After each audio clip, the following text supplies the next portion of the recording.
Right, or the 8th. There you go. Exactly. State one is harder because of the Pepsi closing disclosure, and it's, I said a little prayer. I'm like, God, I'm not so sure. See, walked out. One sheet of paper, right? That's the Yeah, I know. one sheet of paper, you got it. Right. So I'm like, are you kidding me? Yay. Well, good. I want to just say this too, that some folks here, this has been a process about 6 months for me, but I just really like your guys' mission statement. I like people here being very friendly, very positive. Good. I'm glad you feel welcome. Yeah. Well, awesome. Well, the culture here is better. It's amazing here. I do love it. I feel like everybody encourages you, wants to lift you up, is willing to share, and that's not normal in the real estate industry. I always like to, I don't know, there's like a meme that's out there where it's like there's enough, I don't know, there's like the flowers, never mind, I'm going to screw up the meme, but there's enough work for all of us to succeed. That's the point. Corey. My name's Courtney Maxon. I've been in real estate for NS a little over 7 years now. When I originally started as a baby, I started with Courtney in a totally different brokerage. And all that stuff. But a few months ago, Courtney and Ben reached out to me, and we kind of all live in the same community, and they're like, Corey, trying to build KWC Valley out here in the Eagle Mountain area. Want to come on over? So I decided to come hang out with my friends again, right? Yes. And then, yeah. I love it. Well, welcome. We're glad that you made the move. I live in city center out in Eagle Mountain, but I've done transactions all up and down the state. So. Oh, awesome. I know this sounds creeperish, but I told Ben this on. Oh, the open house. I brought it last summer. I was looking at interviewing. I walked my dog, and my daughter and her friend. Oh, how funny. So, they fell in love with the dog, and it's like I bring it to the dog every time. Summer. Anyway, long story, but I mentioned something about real estate. Said, oh, my mom's in. Oh my heck. That's my 9-year-old. She's doing good. Yeah, that's so funny. Yes, her cute little friend Beckett, they love to ride their scooters over there. So you live in, oh, nice. Okay. Whereabouts in Saratoga? Let's see, we live southern part, kind of along the lake, about 5 miles from the city center, 5 miles south of the city center. So off of front of the Okay. 27th is the actual. There's a Heron Hills is the name of the development. It's across the road. Okay, yeah. Know exactly the area which you live. Hey, Erica. Erica's joining us too. All right. Well, let's see. Oh, turning it on would help. All right, Erica, welcome. So Erica also lives in Eagle Mountain, and you want to say anything about you?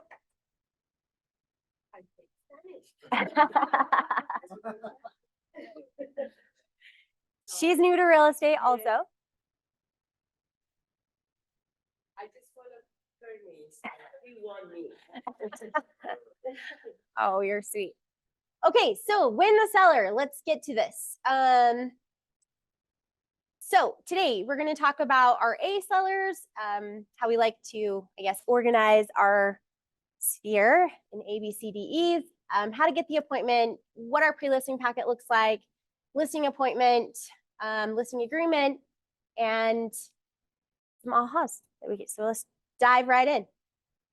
I'm going to be jumping around a lot. I'm going to try to get most of the slides, but then I'm going to just jump in and show you like what I do when I go on a listing appointment and how I, what I send before I head over there, and then what I do when I'm there, and then how we follow up. So the other day I was teaching the lead gen class, and we talked about I really want you to think about what you want your client journey to look like. What kind of experience do you want them to have? I'm one of the luxury agents too. And so when I think about, I want a luxury experience for every client at every price point. No matter if they're buying a $2 million house or a $300,000 condo, they're going to get the same kind of luxury experience from me. And what does that look like for you? What does that look like for me? It might be different, but you really need to map that out and think about how that looks for a client. I look to other companies where I can think, okay, where the experience is just better than anywhere else. Like, anyone like to shop at Nordstrom? Why do we like to shop at Nordstrom? What kind of experience do you get there versus somewhere else? Amazing. It is. You can return anything. But not only that, when you buy something and, always at the end, they always come around the cashier and they hand you your bag and, give you. They do.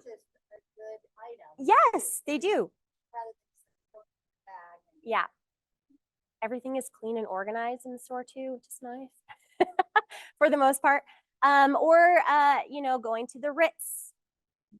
I have never actually stayed at the Ritz, but you hear about, the experience of going to the Ritz. So if you don't know about that, look up the experience of how the Ritz is different and how a lot of businesses are modeled after the Ritz-Carlton and their customer service and how they treat their customers there.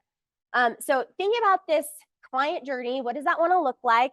What does that look like to you from beginning all the way to the end and even post-closing? Because to me, a client, my goal for that client is to become a client forever, right? So I want to give them the same kind of love forever. So how does that look like for you and your journey? All right. While leads are vital to your sales business, seller listings are critical to your ability to build it to its highest level with the lowest cost and highest net. This is absolutely true. One of my, even the Red Bible, millionaire real estate agent, the whole theory behind it is to get listings, right? To become a millionaire agent, getting as many listings as possible. Why do you think listings are better than working? I mean, it's not, okay, working with buyers is awesome too, but why listings? Why listings? Connor? Because you're the employer. You're the boss, and you're looking for someone to bring you a buyer instead of the other way around. You have control of the situation. Oh, I like that. You have more control over the situation. Corey? Oh yeah. So you have like a potential 2 deals out of 1. Any other reasons why listings are gonna, how you can ability to build your business to the highest level? How do we do that? With low costs, high net. What are other reasons? Yeah, advertising, exactly. It's like free advertising. I have a sign in the yard, and though I want to, the house to sell as quickly as possible, well, it doesn't hurt if my sign's in the yard a little bit longer, right? Anybody who drives by the house sees me. It's just brand awareness recognition in the community. Any other reasons? Time, I would think. There's a lot of prep work with sellers, a lot of getting to the point where you have the listing ready and active. But after that, there's not as much work, right? Until you get a contract and you're starting to negotiate. I mean, there is still work involved with marketing and things like that, but you're not driving around a client every night for 3 hours looking at a bunch of homes and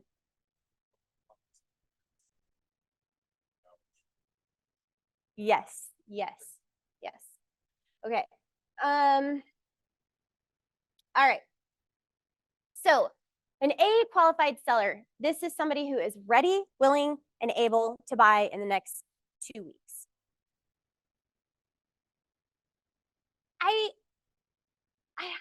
I mean, these are your low hanging fruit, right? Does that mean we disregard anybody else? No, because the key is in the follow up, right? I had one time, I had this cutest lady. She had lost her husband, and they're retired. She's older. She lost her husband, and about 6 months after she lost her husband, she saw one of my ads on social media, clicked on it, and she wanted to buy a new house. So we went looking for this new house, and this was in November is when I met her, and she felt some guilt over like selling her house after her husband had just died, but yet she was miserable because every time she walked into her master bathroom, that's all she could see was her husband, who had had a heart attack in the bathroom and had fallen and died right there. And that's the vision that she saw every day. And she was so depressed. And her cute little house that she had, it was older, built in probably, I don't know, late 70s or something. And so there's not a lot of natural light. And she just was depressed. And she wanted to get out of that house. But she didn't have the confidence yet at that time to make the decision to actually move. Because she was worried about what her kids would think and what her husband's kids would think, because they were a blended family. What would they think if she sold this house and went and bought another house? She really wanted to be in Daybreak for some reason. And so we were looking, she had to have lots of natural light. She also had to have the basement finished because one of her daughters lived with her. But my husband, Ben, so if we work together, and he's like, Courtney, what are you doing? You're wasting all this time. He's like, she's not ready to buy. Find somebody who's ready to buy. And I'm like, no, she's going to buy. I know she's going to buy. I don't know when she's going to buy, but she's going to buy, right? This was in 2019, the end of 2019. 2020 hit, and COVID, everything. And it was wild at that time. For about 2 to 3 months, we were wondering if we were ever going to sell anything. This whole year, we were shut down, And then all of a sudden, it went wild, the real estate market. But there was that period of like March, April, May, probably, where it was pretty sketchy. And I reached out to this sweet lady and I was like, hey, because she would send me things every once in a while. And by now, like, we're buddies. We're still buddies. I know what her favorite drink is. She loves Diet Pepsi, half Diet Pepsi, half regular with cherry. And so every time I'd meet her, I'd always bring a drink from Swig, and we'd go, looking at the houses together. And it took all the way from December until, I think we even had her house listed at one point. Then we canceled it all because she's like, I can't do it. But by August, almost an entire year later, I just babied her, loved her, brought her drinks, followed up, chatted with her, listened to her on the phone, when she was telling me all her woes. And because being in real estate is kind of like being a therapist too sometimes. Anyway, we get to September, by then we had sold her house and helped her buy a new house. And that was during a time when, there was a lot of work that went into that. And if I would have just said, oh, I'm only going to work with her if she can buy in the next 2 weeks, I wouldn't have had that deal. I mean, I think that was she sold her house for like close to 400 and bought a house for close to 700. So the commission on that was,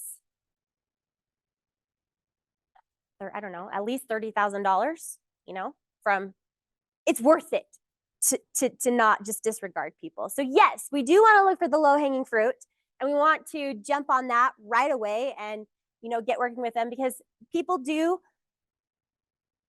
buyers and sellers, when they give you the hint that they want to buy or sell, they mean it. And so you take the hint and you just automatically start assuming the sell and jump right in and start helping. Because if you don't, someone else will. So, but don't disregard the other leads too. The 3 L's in the MREA: leads, listings, and leverage. So we talked a little bit about this leverage aspect, right, of having a listing. It allows you to other people are doing the work. Other people are selling or showing the house to their clients, and it's free advertising. It's not free. It still costs money to put a sign in and all the things, but it's less money, right?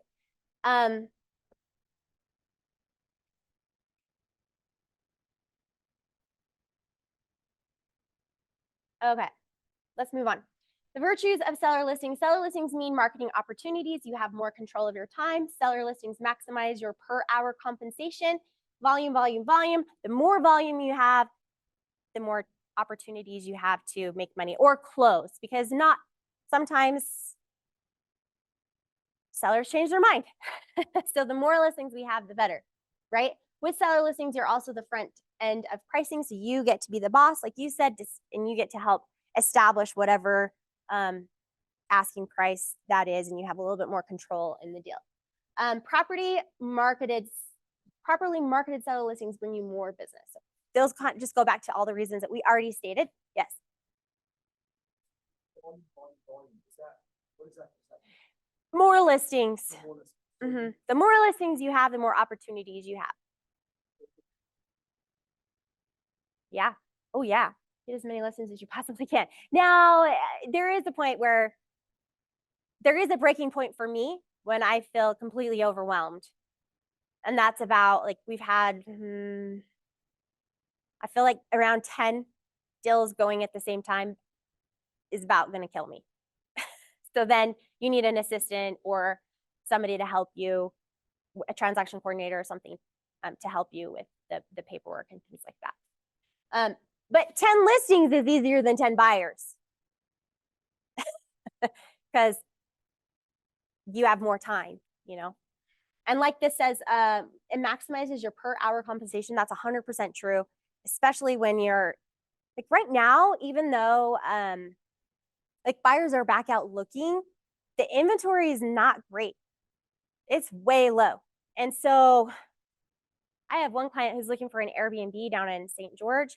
And you guys, we're just like, they're ready to buy today if the right one came on the market. And we just keep sifting through them again and again and again and again. And I'm like, just please, somebody list your house, you know, please. So that, and like the right one for my clients, because they have some specific parameters that they're looking for their investment. So yeah, we started looking for 1st of January and we're still looking. So.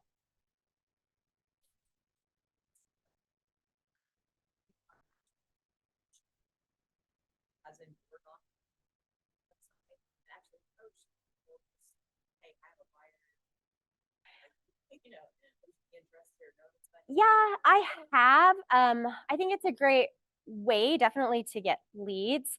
I'm not afraid of the door knocking thing. The door knocking thing is a great thing. You can have a ready buyer and go knock a neighborhood, because I've had a client who only wants to live in a certain neighborhood. So then we start sending out postcards, letters, we go visit the neighborhood. But and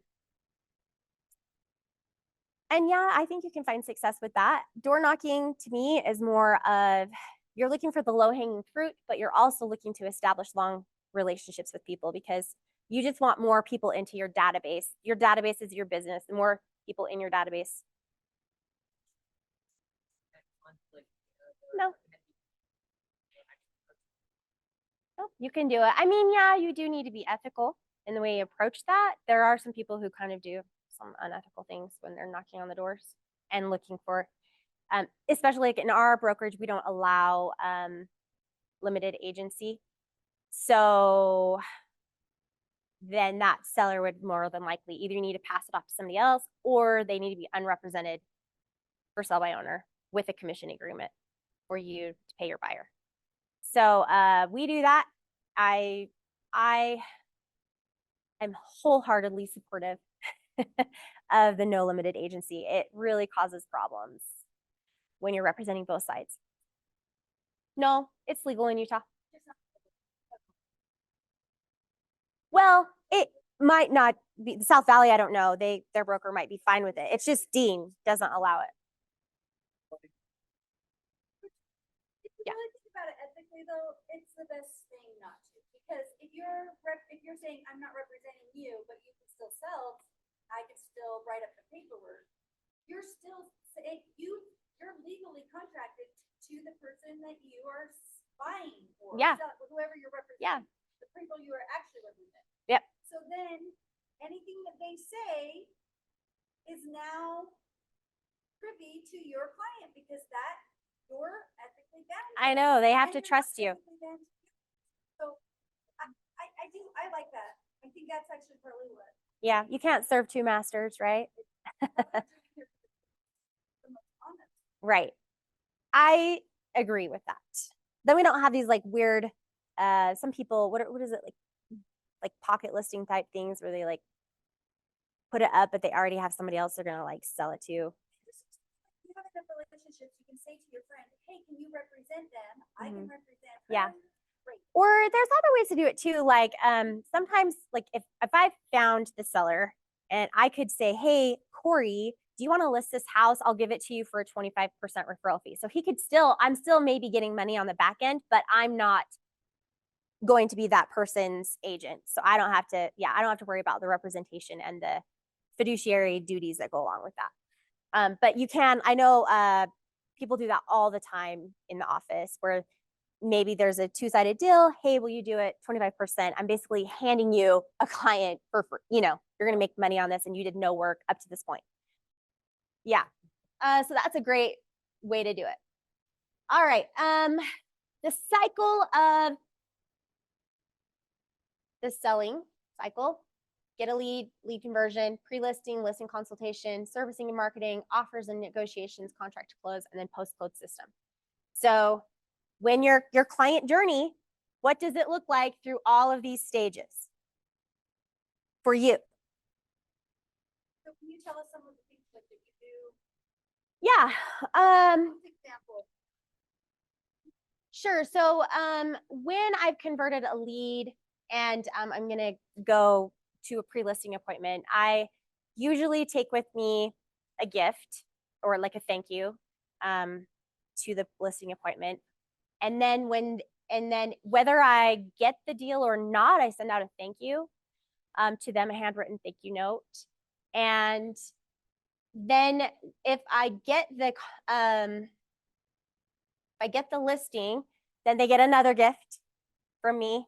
And that can look a lot of different ways, like sometimes with the pre-listing one, it might just be cookies.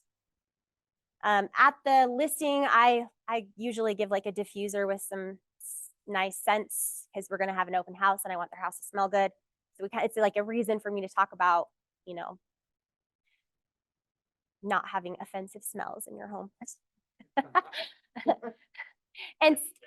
and citrus is citrus smells have the highest percentage of like client likability. Like they like the smell of smells clean. Yeah. So you really do have to be careful with air fresheners and things. Like you go into a house that has like an air freshener in every plug-in. Oh my gosh. I'm like, what are you hiding? And I like start unplugging them. And you can't breathe. It tastes toxic in your nose and and your mouth. Ugh. Anyway,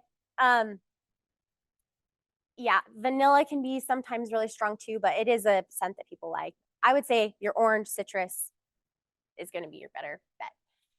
Then after, like through the process, once we go under contract, I have another moment where we celebrate and I send another little yay. And then at closing, we have a closing gift. And then 30 days afterwards, I make a phone call to see how they're doing. Do they need any, any help with anything? How's the house? And then at 6 months, do another check-in. And then at 1 year, I do a house anniversary thank you and also send them an updated market analysis so they know what their house is worth. And I do that every house anniversary after that.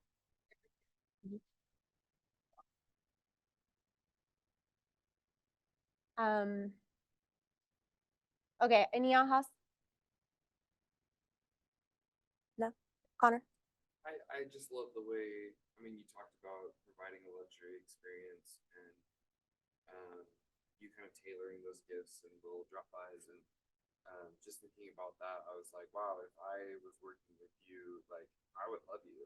Like, I would like, I Yeah. love getting things. I love when people think about me. And Yeah. I just haven't thought about that before. Yeah, because think you're fostering a relationship here. And are they going to be your bestie? Probably not. But, a good working relationship, one where you also want them to refer people to you. And so the better experience that you can provide them, more likely they are to refer you. And referrals, you guys, are the best way of doing business. Referrals and SOI. I was going through my spreadsheet the other day and I highlighted, well, let's see. I highlighted all of the ones. I think out of 50 deals last year, I think there was 13 of people I never had met before. Everyone else came either through somebody I knew or they were already within my sphere. Now, I've been in real estate for full time since 2016, so 8 years, right? It's taken me a long time to build that up. When I first got into real estate, it wasn't that way. But now I think because I do those relationships, I'm also keeping myself brand awareness top of mind for my database. That thing that people are just like, oh, you're selling a home, Courtney. I told you in the other lead gen class, on the Eagle Mountain citizens group, there's a couple sneezers on that group. I've never done a deal with them ever, but they refer me every time. So when they do that, I send them every time a Quench It gift card. Thank you. Just go get a drink on me, And I do Quench It because it's in Eagle Mountain and they come by my office to get a drink. And plus I want to support local businesses in the area. So I don't know what I'll do when Swig's there. I think they're coming soon. What? That's true. They are in City Center. I think there's a Swig or So Delicious coming on the corner too by Chevron or across the street. So yeah, thanks. I love that that you are catching the vision, Connor. All right, so the next stage, we're gonna get the appointment. All right, respond right away to lead inquiries. Speed to lead. It's your note. Speed to lead. What? Speed to lead. Yep. The sooner or the faster you can follow up or contact the lead, the more chance there is that you're going to get an appointment. Because people are fickle. Now, that's for people you don't know. If it's somebody you do know and they're like, no, I'm going to use Courtney, and they just text me, hey, we're thinking of selling our house. I'm going to jump right on it. One thing I really hate to do, I hate to take the time to do a CMA, but it's so important to jump on it when somebody asks you, hey, I had a friend the other day, she reached out and she's like, what do you think? Just off the top of your head, what do you think my house would be worth? And I was like, said I feel better about actually looking at the comps, but off the top of my head, based off another house in the neighborhood I have under contract, $950, your house would probably go for $900. But let me double check. I'll send you that. And it was that. I was like, oh, they could probably list on the low end of $850 to $950, but I'd probably list $899. So she's like, and we'll see where that goes. I follow up with her. We'll see. Anyway, get valid and complete contact information, save it to command, and create an opportunity. So this is very important. Whenever you get a lead, you want to put it into your database as soon as possible. And this is one area that I am not super strong at either. I tend to put things into command once I've got the deal, and then I have to track it through the transaction management. But the reason why it's so important is because if you have any newsletters or any other types of marketing that you're sending out emails to, if they're not in your database, they're not going to hear from you. So getting them in your database ASAP so that you can put them on your newsletter is key. Determine their motivation to sell so you can speak to it. Set an appointment time and date for as soon as possible and send a pre-listing packet to them. So,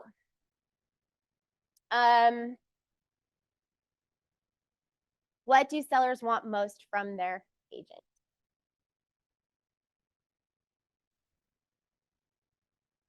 So we have help price home competitively, help the seller market home to potential buyers, help sell the home within a specific time frame, and help seller find ways to fix up the home to sell it for more. So I have a story about the fourth one, help the seller find ways to fix up a home to sell it for more. So even though I've been in the business and I've done a lot of listings, I still sometimes let my self-conscious get in the way of serving. Because I'm worried, sometimes I'm worried more about, hey, we got to get this signed. We want to get it done. And that's when I've gotten out of the flow of looking to serve and into self-serving, right? Because, like, even when people have helped me, so it's not my experience, but like, Yeah.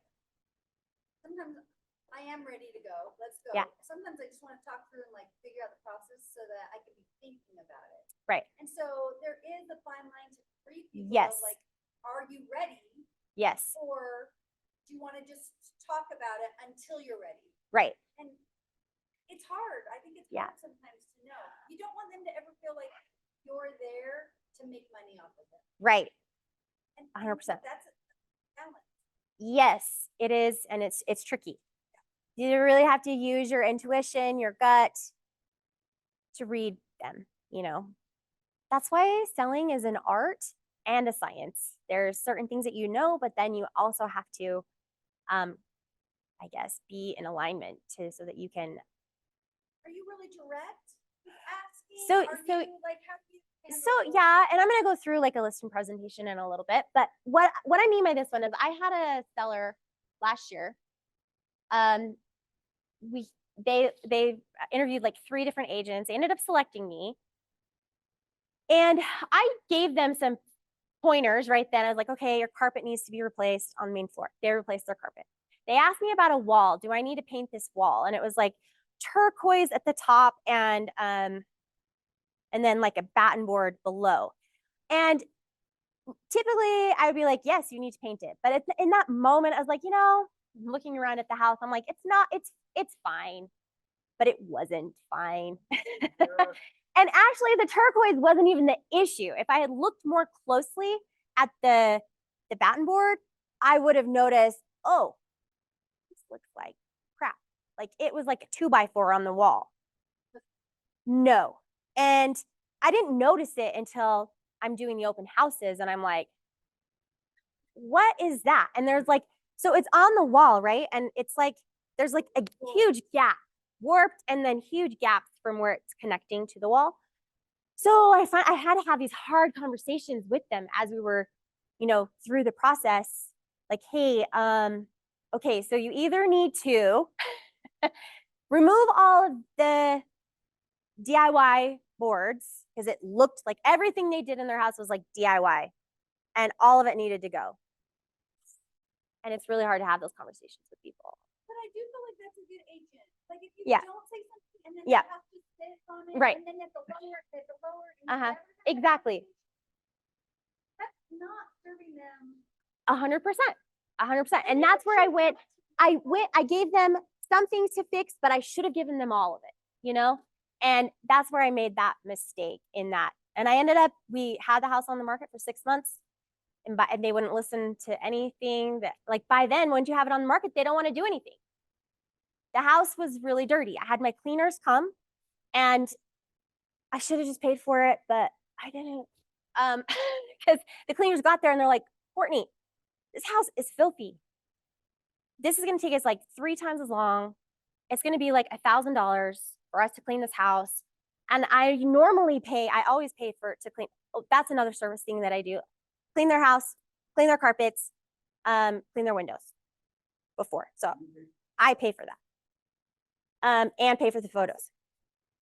Not until, yeah. like now, a year? Not until later on. Yeah, like in the last couple years is when I was like, huh, I should up this service, you know, and like that's a value add that I'm providing. Promote yourself. Like on my social media, I do this, I do this, I do this. Yeah. Like in my stories. So I had the cleaners there and I normally pay like $400, $300 to $400 for like a nice deep clean on a house. And I was like, oh my gosh, okay, let's just pick like the things that you think need to be done. Yeah, do your best with $400. I don't want to pay more than $400. And you guys, every single person who walked through the house said the house was filthy.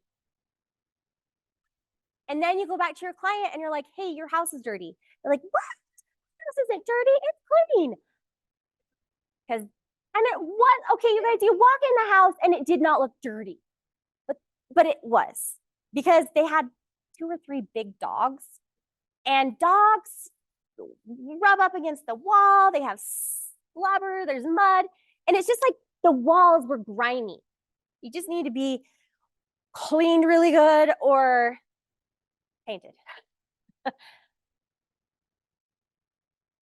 Listing agent, your job is to get buyers into your seller's home. Yes. I had, kind of similar to you, I had a listing and they basically had a reptarian zoo on their top level. Frogs, lizards, I've looked at a house like that. everything, okay?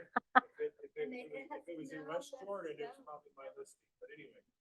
The thing that was about this is I always pay to make sure my person that's taking photos can make that house or listing pop. Yeah, same. And the person I use is really good at doing that. Mhm. We were getting showings. Yep. But in one of the showings, I staged the photo and took out all the aquariums. Yeah. And put a nice desk and all that kind of stuff. So when people walk upstairs and they think it's a nice desk area, they're seeing all these aquariums. They're like, what the heck is going on? And it made it. My seller, I was like, dude, you need to take those to your mom's garage. Yeah. And he was very attached to his reptiles. Well, long story short, we ended up selling it, but the person who bought the house loved reptiles. I knew it. Oh my gosh. Yeah. Well, no. He took his reptile zoo with him, but the person who bought the house Put a new reptile zoo. put his own reptiles. So, but Oh, how funny. it was on the market for a while. Yeah. Yeah. So it's just tricky. Go ahead. And go for the one customer that is looking for that, or stage it and hide it. I would ask him, can we move these? Where can we take these for a month? You know, and I should have done that with the dogs. I like at the end of the, you know, month 4.5, at 4.5 months in, I'm like, okay, let's be real. You know, because some of the things I actually didn't even notice when I walked in, because the house it was picked up, it was fairly clean, it vacuumed, and then they put in this new carpet. You guys, the new carpet didn't even look new when they put the new carpet in. And I told them, hey, you really got to do the carpet up into the loft too. They didn't do that. They only did the main living room, and the stairs were bad. So every time you walked up the stairs, you saw like the gross matted, you know, and it was so hard. And the worst part of this is that they had a new construction home in another city about an hour away, and it was finished being built, and they had a construction loan, and they needed to sell. They had to sell. And so then we're going to it was also a really hard time with buyers. Interest rates were high and all these things. It was so stressful. And then we're like, okay, what about seller financing is an option? And seller financing wasn't really an option because they needed the $300,000 of equity in their house in order to close on the new house to get it refinanced into their permanent loan. And the bank's breathing down their neck. And you guys, at the end of the day, I walked away. And they hired a new agent, and it sat another 6 months. So I just saw those under contract though. So I'm really happy for them. But they didn't change anything. And the new agent didn't do anything different in what I did. It was the seller. Yeah. I even told them, I'm like, you know, they didn't want to rehome their dogs. I get that. They're like your babies if you're dog people. But if you have 3 big dogs, you got to think about, what am I going to do with these dogs for the next 6 weeks? Can they go stay with my brother who also likes dogs? You know, there's somebody who we can like send them to for a little bit so that the house can stay clean. There were some other issues, like in the basement, it had an apartment and there were some like really awful painted walls. And I did tell them from the beginning those needed to be painted. And they told me no, because the kids that lived in the basement had, I think they had autism or something. And there was like decals on the wall, stickers, stuffed animals like hanging. They're like, we can't get rid of those. Like, and so I get it, like those kinds of things. Like, you're also working with people and you can do the best that you can do. Even though I said, hey, the pink room's gotta go. It looked like Pepto-Bismol, you know, with decals all over.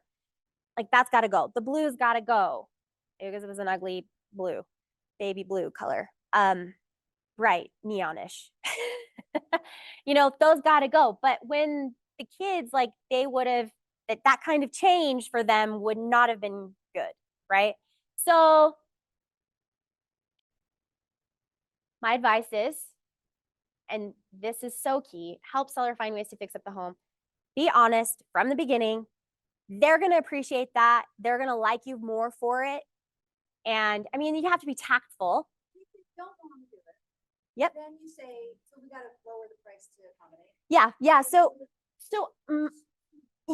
a home sells for 3 reasons: price, condition, and location. This is always what I come back to in any type of negotiation with the seller. Your house sells for 3 reasons: price, condition, location. Okay, there's nothing we can do about location, so let's just cross this out. Okay, so it's between this and this. If you're not willing to paint, you're not willing to take down the DIY stuff, you're not willing to clean, deep clean, or whatever, then this has to reflect this. People want, you know, like, but here's the thing. When a buyer comes in, and this is what you have to tell your seller, when a buyer comes in, they're going to devalue the home more than what it will actually cost to fix it. When somebody walks through and says, oh, this needs new carpet, in their mind, they're like, $20,000 new carpet. No, we could probably replace it for 5, you know? If we chose if you go way top grade, yeah, it could cost 20 grand, right? Or painting a house. In their minds, it's like another $10,000. It's not like 2,000, whatever. It's always 10, 10, 10 for everything, which if I am the agent representing the buyer, I'm going to do that. I'm going to say, yeah, let's estimate high because, you know, and get them to come down in their price. So you either have to be willing to do this. If it's a fixer-upper, it's a fixer-upper, and you got to price it as a fixer-upper. Yes. Yeah, exactly. And, but if you want the highest amount of price and you want to sell it for the fastest time, then you've got to make sure the condition is pristine. So that's part of the conversation that we have in our listing appointment.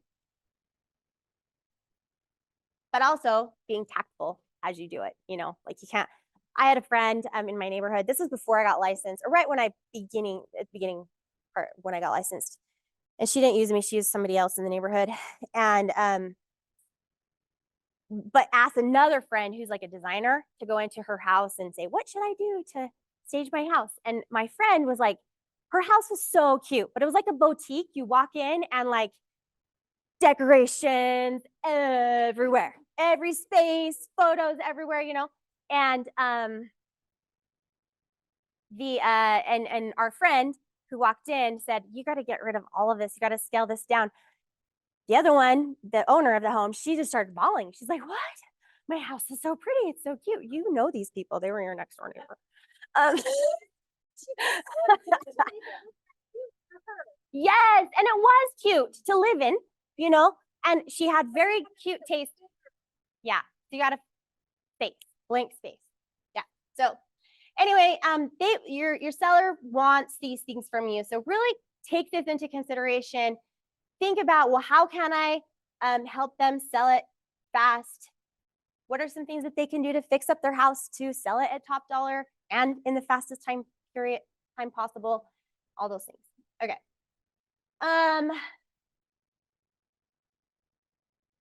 Okay, while we're doing this, we're actually doing this, right? Yeah. What are your thoughts about adding some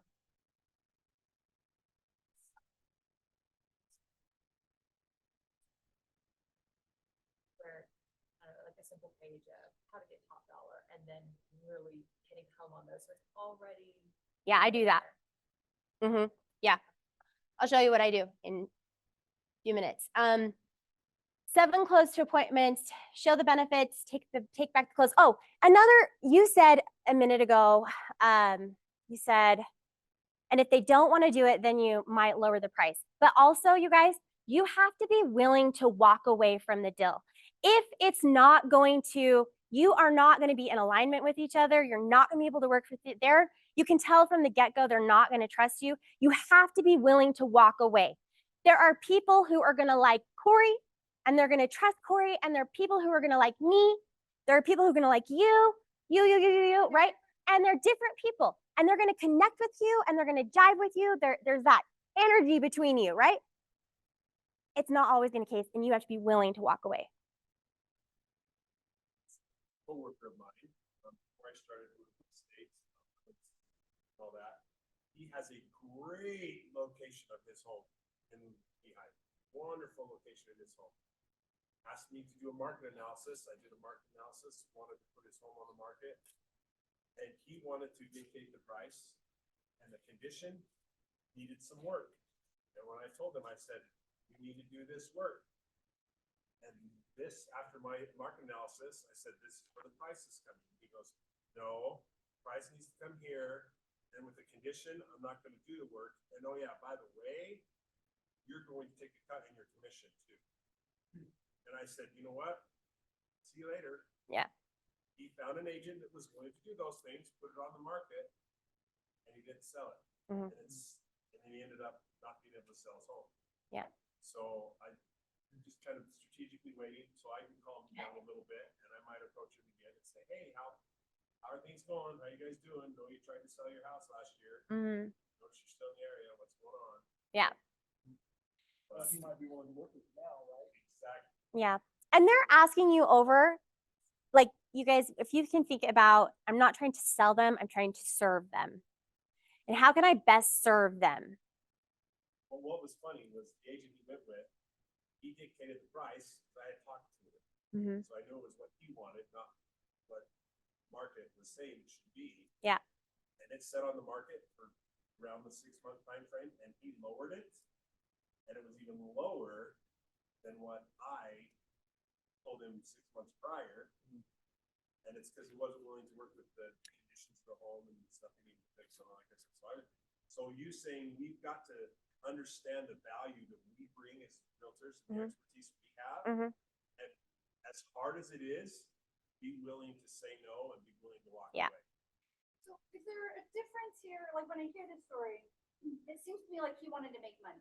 He didn't want to necessarily move. He didn't want to necessarily change. He wanted to make money. And I think there are sellers who are like that. Yeah. Are those the ones you walk away from? Like that's like, where is it that you're like, look, Well, I know think- my motivation is this, and that's not gonna. I it's not mean, gonna work. there's going to be give and take in every relationship, right? Or in every business relationship. And to come up with that win-win deal between you and the seller, what you're willing, okay, what can we, you want this, I think we need to be here. Where can we come to a middle ground where we both feel comfortable with each other and that we're going to be able to work with each other? But in that kind of deal where he's like, no, he's not going to budge, but you have to be willing to just say, okay, well, I don't think that we're a good fit. That's hard, right? It is hard, especially now. when you're, yes, and Right. and when there's, you know, we need to eat. You know, this is the way that we make a living. And so yeah, we do want all the listings, but that's where you have to like take the money out of it and how can I best serve? Like, say they want to pay you less in commission, would you ever say, well, okay, if you want to pay me less in commission, then you know, all of these services that I offer, like cleaning your house and all of this stuff that I offer, Yeah. that wouldn't happen? Or would that be just a situation where you don't? Okay, You so don't- there is a model for that where you can have like this, like, If you want the full package deal. yeah, then you go to here. If you want this, you go here. If you want this, you go limited services here, medium, high, above. Okay, I tried that. It doesn't work for me because no matter if I'm doing it for 1% or 3%, Courtney's going to go all in because this is my business. This is my brand. And I cannot put it on the market looking like that. Do you know what I mean? Like I just can't. My husband all the time, he's like, Courtney, we need to go to this. And I'm like, it's not going to happen. Finally, he had to come to Jesus moment. He's like, all right, you're right. No matter what it's going to be, you're going to go all in. Now, some people can do that. And if you can restrain yourself and be like, this is the services, this is the services, this is the service that you get. But here's the thing. If I'm saying, okay, I'll do it for this amount and these are the limited service, I end up doing them all. So then I just work on how can we meet in the middle. It's about relationships. Yeah, People that kind of like, oh, I'm gonna cut this. it's like transactional.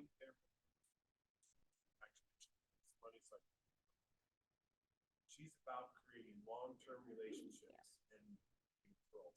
So, It also seems like if you do cut out those services, then you're not, are you really doing what it takes to get it sold? Yeah, yeah. Like, then it's on the market longer, or it's priced Yeah. wrong, or it's, And right? there's nothing wrong with that model if you can get behind it and like sell it, you know? I just can't. Okay, maybe that's a limiting belief, but I choose to run my business this way because that's how I want to do it. Okay. Sure. Okay, questions versus objections. When a question is asked, answer it. When an objection comes up, handle it. Okay, this is something too that kind of bugs me. If you don't know the answer, don't answer it. Instead, say, I don't know the answer, but I will get you the answer. They're going to trust you more that way than if you just come up with an answer that doesn't make sense. If there is an objection that comes up, handle it. Does that mean that a lot of times like the commission might be the objection that comes up, you know, but really that's maybe in your mind. If you think that's going to be the objection, then that's going to be the objection when it comes up because you have to know your value and you have to be confident in that. It wasn't until like when I first got into real estate, I wasn't as confident because I didn't have as many sales behind me and I was unsure of myself in a lot of ways, right? But once you get more and more and more closes behind you, your confidence grows and you are going to be able to walk in confidently and say, no, this is my service. If you want me, this is what you get. But to handle it, you don't need to like justify, just answer it and move on. Like have some pre-prepared answers for a lot of the common objection handlers or common objections and have some responses to go with that. Okay, pre-listing packet. So I'm just going to jump through this. But we have these available. This is in your, do you guys have like what do you have? Like a booklet?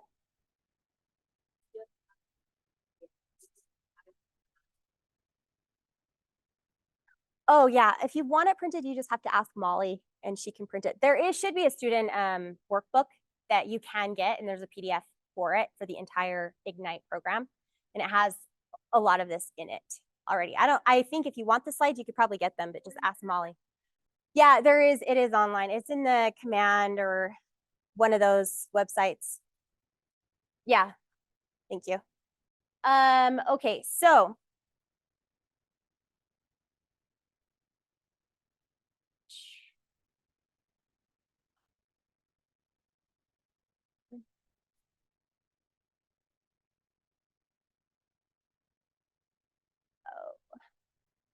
maybe I do need to log out. Hold on.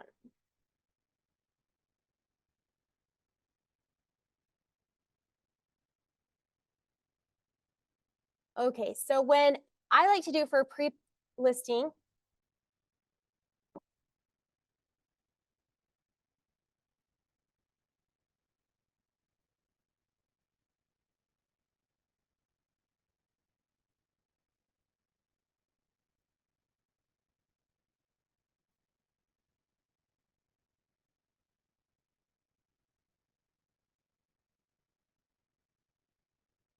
okay.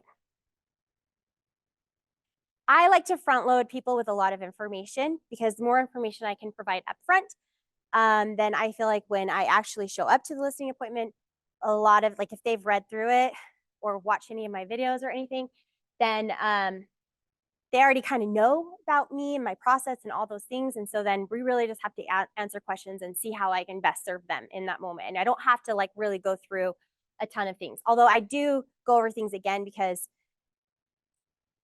people don't read. Some people do, some people don't. Okay. All right. So I just do kind of like a little hey, thanks so much for thinking of me, blah blah blah. To begin the process, I like to front load you with information. So I have a video that I had made that goes through our process, and it is long. So I do tell them, hey, it's 20 minutes, but if you watch the video, then you don't have to do anything else. Just watch the video, you know? Then I go through a market analysis. I do send the comps up front for them to look over so that they in their mind already are prepared to know like what the home is worth when I get there. I also send my listing playbook, which is my guide to selling. I also send over a staging tips and tricks guide. This gives, and I kind of explain, and then I also attach the seller's property condition disclosure. And in the best case scenario, they would pre-fill that out. And if they've pre-filled that out by the time I've gotten there, slam dunk. Oftentimes they don't though. Doesn't mean that it's not a slam dunk. But I will also bring a blank copy with me because sometimes people just don't want to print it, or the digital way to do the seller's disclosures is crap. So I'll often just bring it and I have them fill it out right there. I also send over an estimated selling expenses. So I break down the cost of selling. So I'm already telling them what my commission is, blah, blah, blah. And then next steps, blah, blah, blah. And then I might go through a little bit extra. Now I am trying to work on making this less verbose.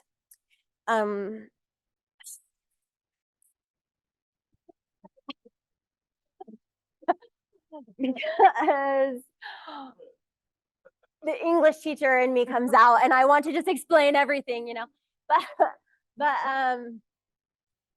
this was a kind of a long one. I know. So I'm trying to work on cleaning that up to be shorter. All right. Then I also, I send over a tax data sheet that I've pulled from the MLS. So then they see, okay, this is where I got the taxes from. This is where I got the square footage from as I did that. And then I,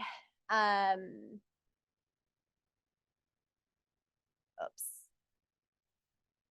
Sometimes I don't put the comps in, but here's another thing I'll put in, okay, here's my estimated expenses. So if we go at the high or what I think the low is, then this is what they're gonna make. They're gonna net. So I send that over. Yeah, and then I also I send the same document over when we receive offers, and then I fill in these things. They're like debating on the price. Yeah. And you think they should be at 350, but they've said they want 365. Look, it doesn't make that much more money. You're talking $1,000 more, and you might sell it so much quicker. This is also a great resource to use when it comes to the commission question and them wanting to not pay you. Because odds are, I mean, everyone wants to get the most, keep all their money, right? But when you know their situation and you can plug in that, like, seller's information like that and what a transaction would look like, and they can actually see what their net proceeds are walking away, they Yeah. might be like, huh, okay, yeah. Yeah. I'll give you 6% all day long because I didn't realize I could net that much to sell on my own. So I will say this, one time we went to a listing appointment and it was almost like they had told us before that, and I went with Ben to it. So Ben had been doing all of the communicating up to that point. And the guy basically said, yeah, I'm going to use you. And so I didn't come with one of these. And at the end of the deal, he didn't go with us because he didn't have this kind of breakdown. He didn't think that Ben thought from the conversation that we just need to show him what we were going to do to sell it and like walk through and give him the staging tips and all the things. But he also needed this part. So people, there's analytical, you have to provide things that appeal to different types of people. So this is always going to appeal to the analytical type person who makes decisions based off of logic. That's it for them. You know, people who base it off of feelings, then that's all the fluff stuff that we do, you know. So you prepare this, all of this material, like right away. I mean, as soon as somebody says, hey, consider you to sell my house. Yeah, if like I've set an appointment for a listing appointment and I'm going to send them over this stuff to look at before I meet them. So when I show up, then I have like a condensed version of a bunch of this, like on a slideshow. And we do talk about the comps, but by then they've already looked at most of the information. They already know where we're at.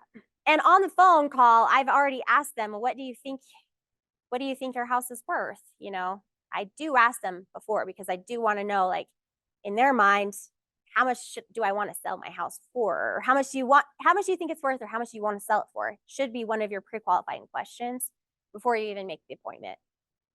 So I've had that conversation usually. All right. So then I also have, let's see, actually, I have an updated one.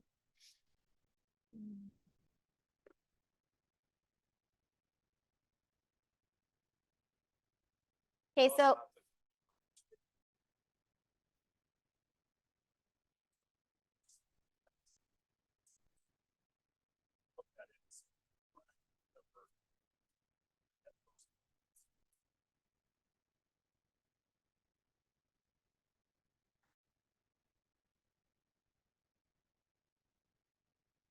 okay, so I also send over my selling playbook that gives like a bunch of details about us, our values, reasons to work with us, our marketing plan before we list. These are what things that we're going to do when we list. These are the things that we're going to do.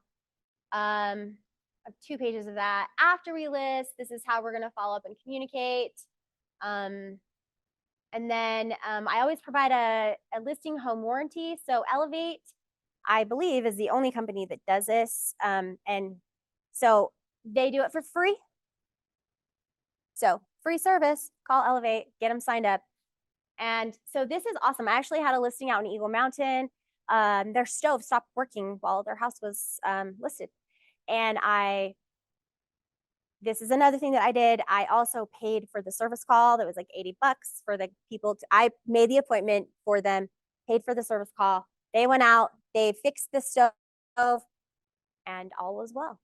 So, and if they needed to replace it and they couldn't fix it, then they would have replaced it. Then I talk about, you know, the technology that we have and how, like, I have them down. If they're buying, I talk about, and this could be helpful if it is a double-sided deal. Meaning I'm going to sell their house and help them buy. Show them what kind of digital marketing we have. Show them all the different websites that it goes to. And then I do give a few tips here on staging, just like 10 things that they can do to prepare their house to sell. Then I also give them a photography checklist and things that I want done for the photography before the photographer gets there. And then we talk about showing etiquette, what that looks like. And then we go into pricing. This talks about my pricing strategy. So it boils down to 3 things: price, condition, location, and then you can also add on competition, timing, and terms. and things that we can control and things that we can't control. How, if we price it right the first time, we're going to attract more buyers all at once. So we talk about that. So market value is here. If we price it above market value, we're going to get 10% above, we're going to get 30% less buyers looking, 15%, 10%, it just goes up. If we price it just slightly under 10%, we're going to have more, 15% more. You know, so do you want to price it right or high? And then we talk about things that there's misconceptions about. Oh, I'm missing a page in here, but it's in my slide. I'll show you. Then we talk about the closing process, what that looks like, what settlement, what they need to do for that, and then what others are saying about us and frequently asked questions. So if they've skimmed through this before, that's great. I love it if they have, but most people don't. But even if they don't, is it still valuable to have this? Yeah, why? Yeah, right? So if you think, oh, I might be wasting my time having my listing guide. No, you're not. Even if they don't read it, they look at that and it builds your credibility. Then I also go into like, here's another booklet, 27 tips and tricks to prep your home to sell fast. And then we go through all the ways.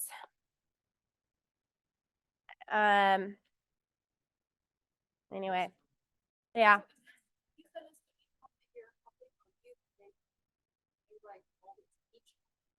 I send the general to each one, but then when I get there and we're actually at the listing appointment, then we walk around the house and we actually make a list of things that they need to do.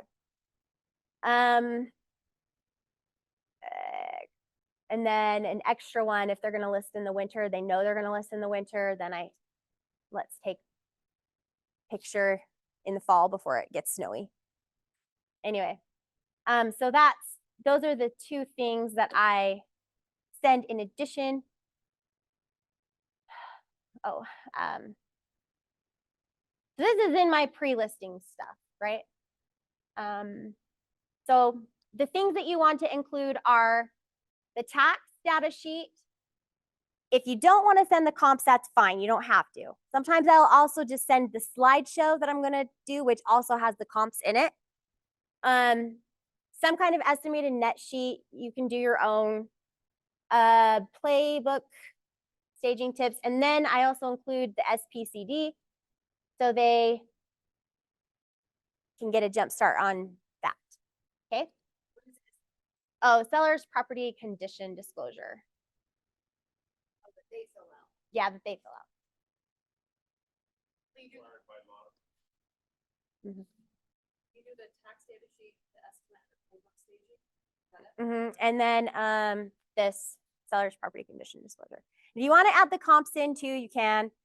Sometimes some agents don't like to send the comps over before, but I don't have a problem with that because I'm an open book. You know, if you want to work with me, if it's going to be a good fit after us meeting in person, great. If not, then great. You know, there's enough work out there for us to get super caught up in the one that doesn't want to work with us. Okay, so going back to, let's jump to, all right, so you do want to have some kind of pre-listing packet. Some people email it, some people hand deliver it before they go, send a runner with it. I just find emails, I don't know, it works. People, that's what I do. But there are other people who do actually send it, who do deliver something in person before the appointment.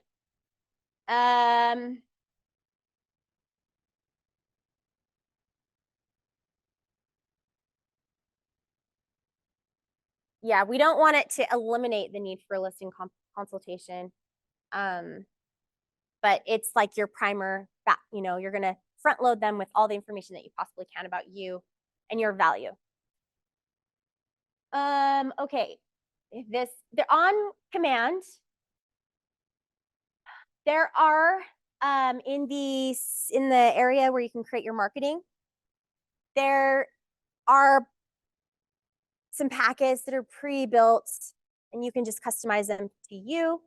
Another site that I like is called Elevated Agent, and they have some pre-made templates, and you can do that on Canva and use it for free, or you can buy your own Canva membership. But Canva, there is a free version. So you don't have to spend forever putting this together. There are templates already made, but you do need something. And then also, I think the marketing gal upstairs, she can put together something for you too, if you want that. I don't know how much that costs. So deliver it, confirm the appointment, make sure everybody's going to be there. Practice your listing presentation, review what they've talked to you about, when you had the consultation call, and then arrive to the listing presentation in a professional manner. So that means you want to arrive on time or just a little bit before, and don't show up in your Crocs, I guess. But I guess it does. I mean, yeah. Some people, like in the old days, the old school selling, they're like, you have to show up in like a suit, man. No, you don't have to show up in a suit. Be you, but just be just a little nicer than maybe your average every day. There is a guy that I know, though. He does 100 deals a year, and he wears same thing every day. He wears his like maybe Lululemon shorts or Travis shorts, Matthew, whatever his name is, and then the polo shirts. That's his outfit every day. Doesn't matter where you see him, he's gonna look like that. So, but I think also that is presenting yourself in a professional manner too, having confidence, talking to them in the eye, smiling. I mean, these are all just things that we should, know. You're going for an interview. And you're appealing to just like who you are is who you're appealing to. Right. So Yeah. you just know your own brand. Yeah. Exactly. Any ahas up to this point? Thing new that we learned? As a new agent, I have a lot to say. Well, that's why sometimes it's what?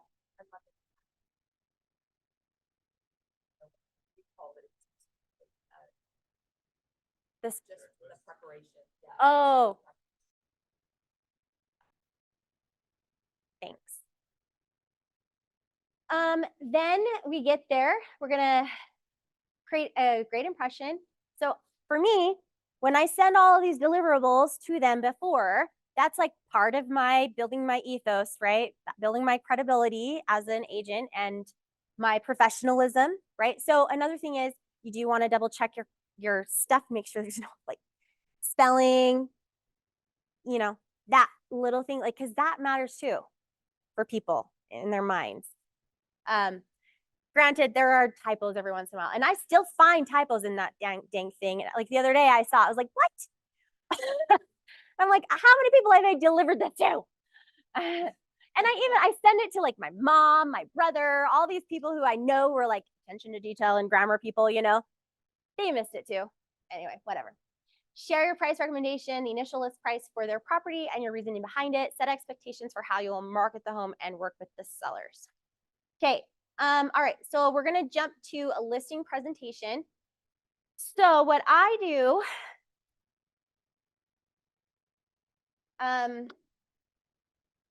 I have a presentation that I built on Canva, and I usually just take my iPad with me or my laptop, and I just put up my easy with the the iPad because I can just swipe and stuff, right? So up right here, I just spend a little bit of time in just talking to them a little bit more, finding out more of their needs, like what's their timeline. We've talked about some of this stuff on the call, but I really want to find those motivations. There's a book called 4-2 Formula. If you haven't read it, it's Jeff Shore. Get it. It just talks about getting to the meat of why their motivation for wanting to move. We can understand that, and that will help us be able to, Taylor. yeah. Okay, so,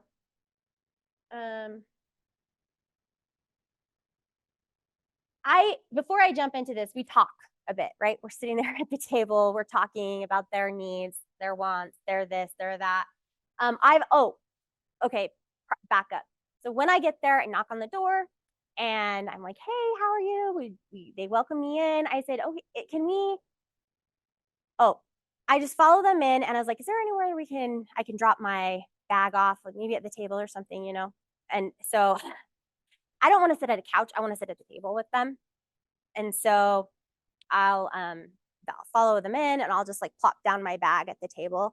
And then I'll just be like, I want to just get to know them a little bit. And I'm like, show me your house. I want to see it. Let's, so they'll give me a little tour. And this is the time for me to like keep building that rapport with them, asking the questions, different find out questions, as we're walking through, complimenting them on things. I'm also taking notes, here and here. I have like a little notepad that I have because I'm looking at the house, like seeing what maybe needs to be done.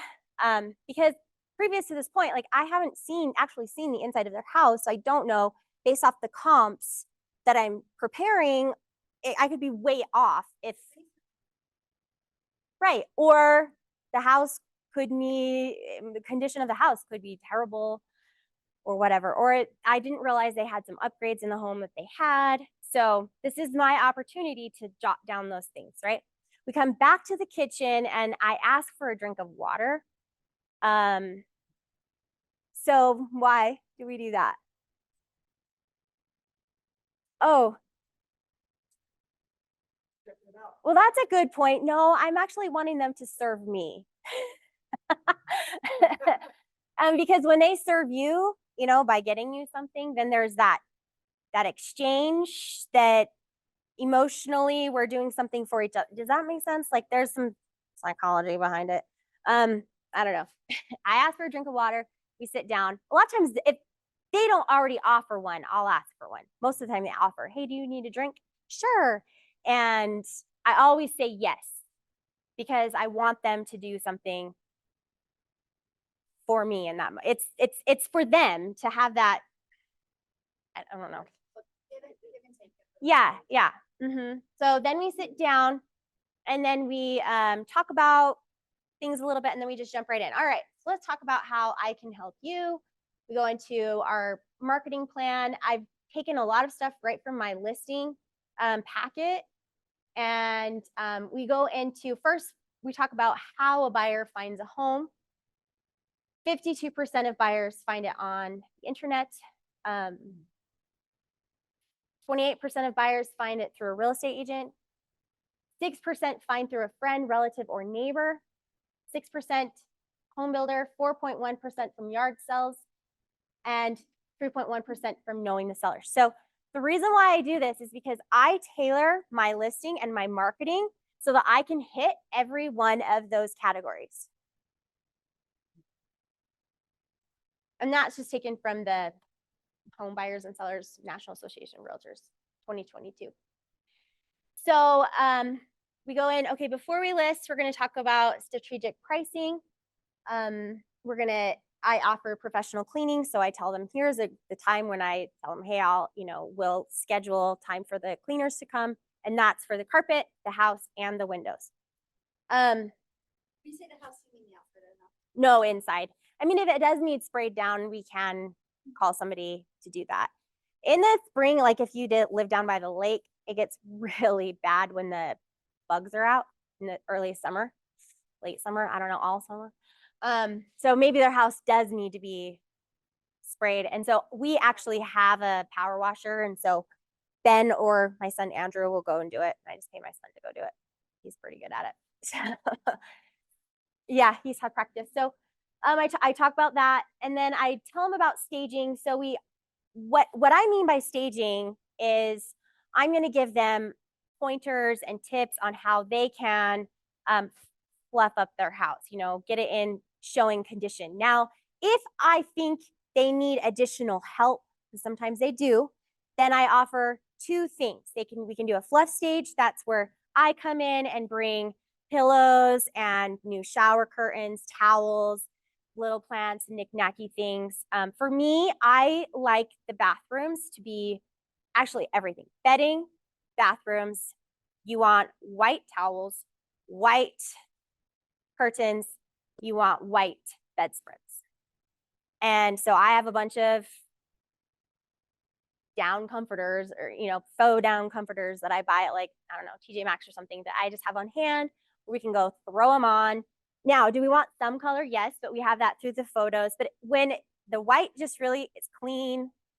Now, you do have to tell the people, I had some clients this last year, they put white towels in their master bathroom and they used them.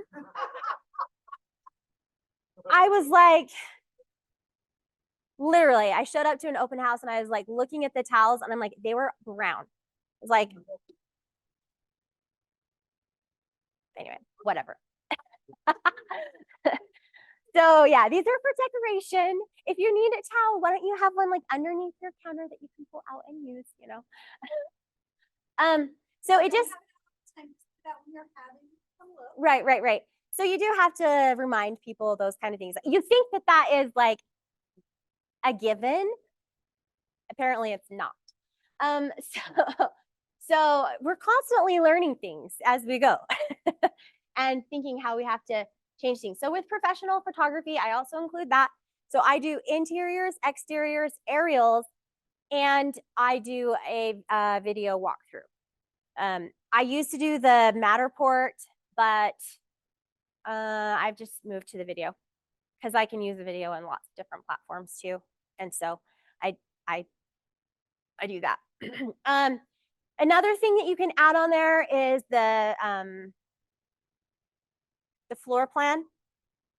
So there is a service on the MLS where you can put in I don't know, does it auto generate it from the picture or something? I haven't actually gotten into it, but Becca Summers knows all about it if you need help. I like you guys have volunteering her. But she knows how to do that. So actually she tells you about it. If you go find Win the Sellers with Becca Summers a few months back.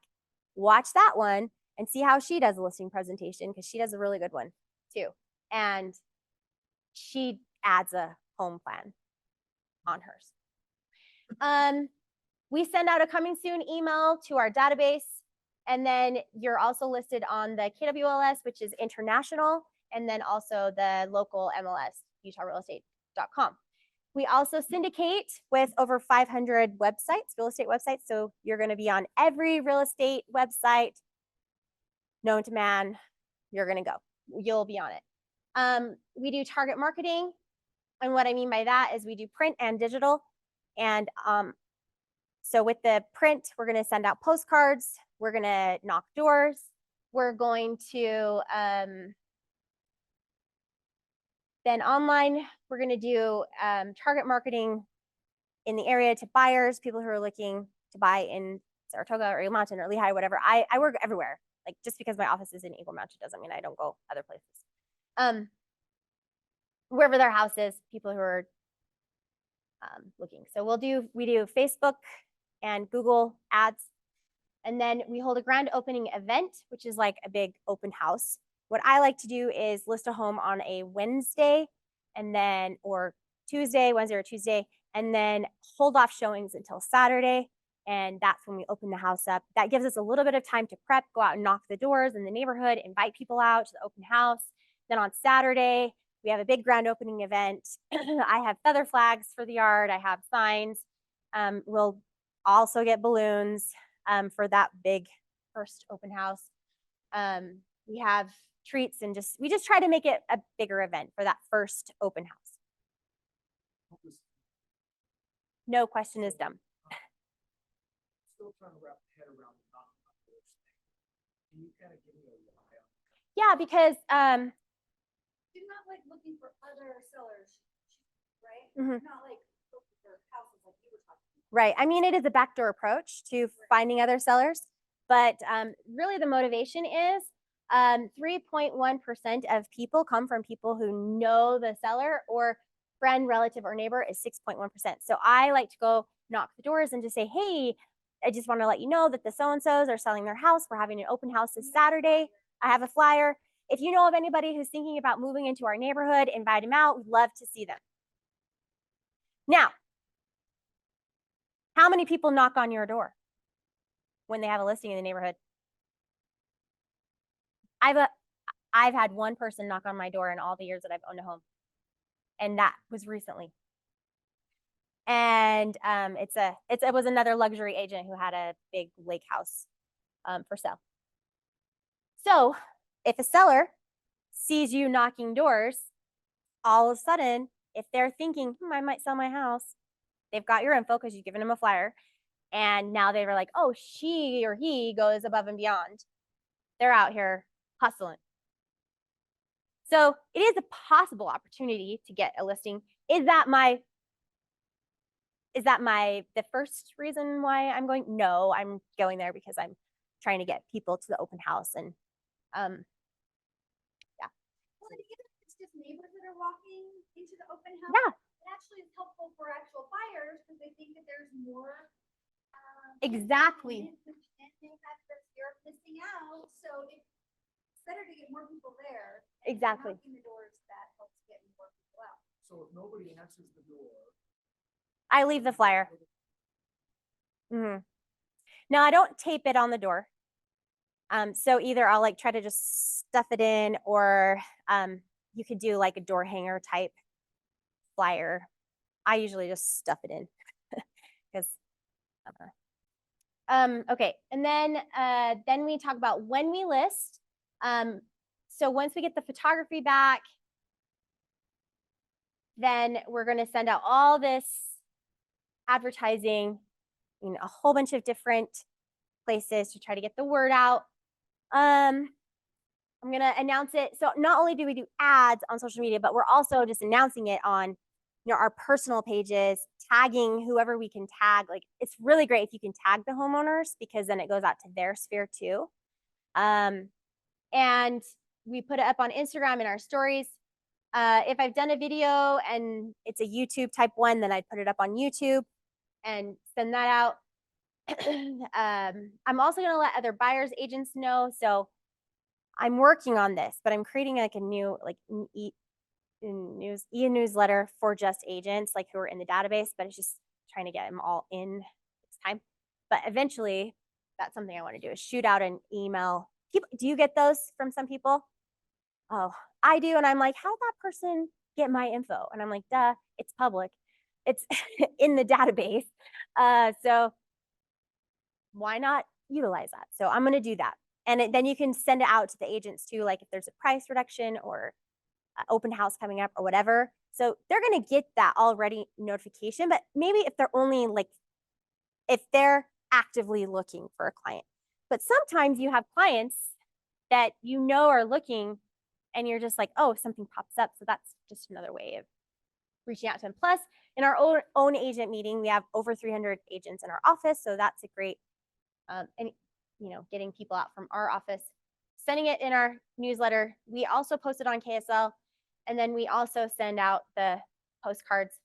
And then they also know that they have their home warranty in place. This talks about just how we syndicate. And then I also tell them about our smart signs and smart key boxes. So the smart key boxes, you can do like a contractor box on somebody's house. I don't recommend it because there's not a way to track people and the security and all of that. So I do emphasize in that moment the importance of a blue box because it does allow me, any person who opens that box sends me an alert. I know who's been in the house and I know how long they've been there. So if something were to happen, maybe I've never, knock on wood, but no, we're sending that energy out. Never is anybody going to steal. But if that were to happen, I would know who was in the house. I have had keys go missing, and I have had people leave doors unlocked and open. And so then I know who to go back to and say, hey, what happened here? Blah, blah. But also to me, if there's a contractor box on a door, that shows me the agent is cheap. And right, Corey, you feel the same way?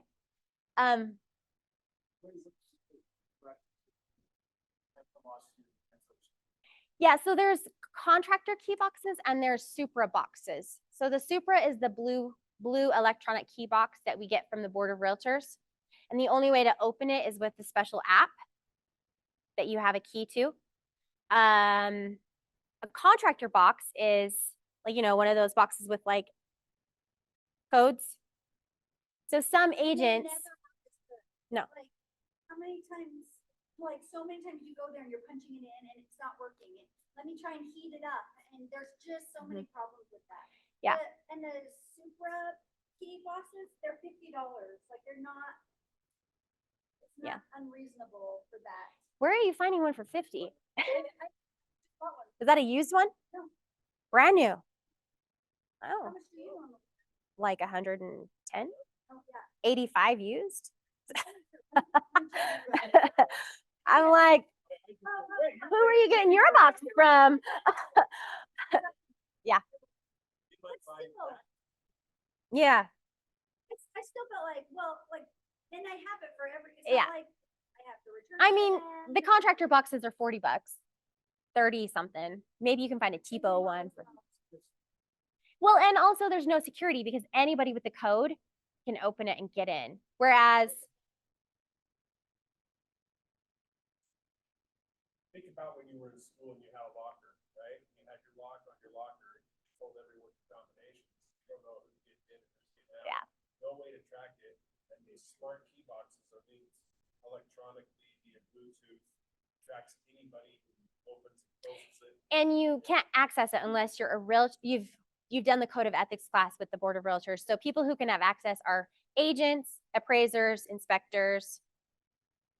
It's also helpful too, because like as soon as they get there, they open it, they get their key, and then you know how long they're in, and when they leave, you do it again. It tells you exactly, like it sends you a text message or an email. That's sometimes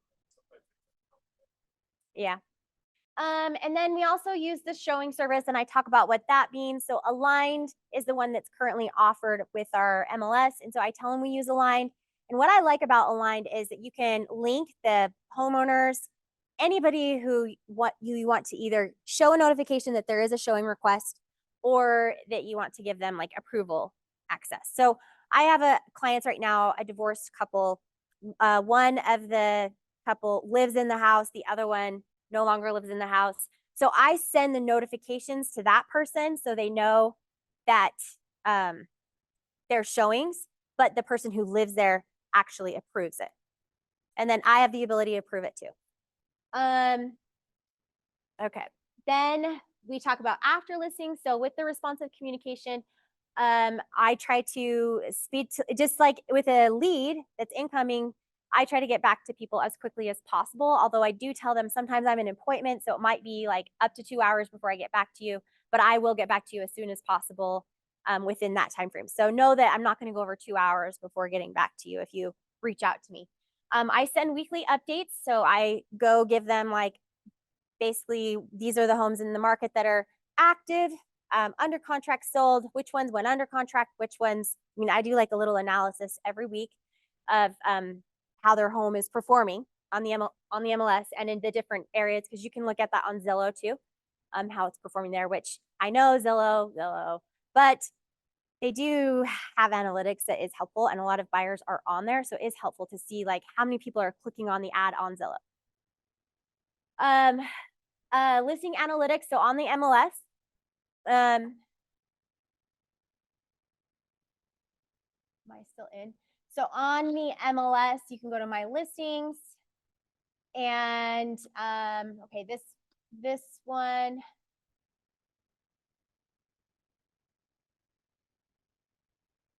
This one just went on the market. So I click here, and that shows me like a snapshot. I listed this yesterday. So far we've had 7786 views, this many agent views. From the map, one person has favorited it already.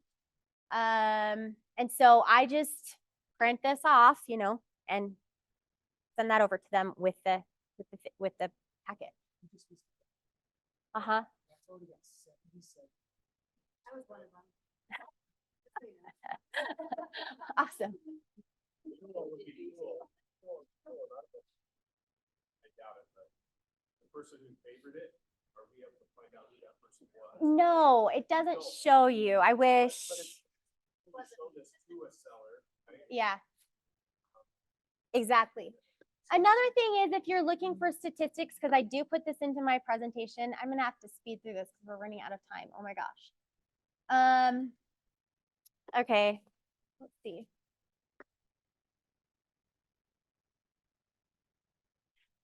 So we talk about the home warranty again. We go over our staging. We talk about, okay, let's talk about pricing.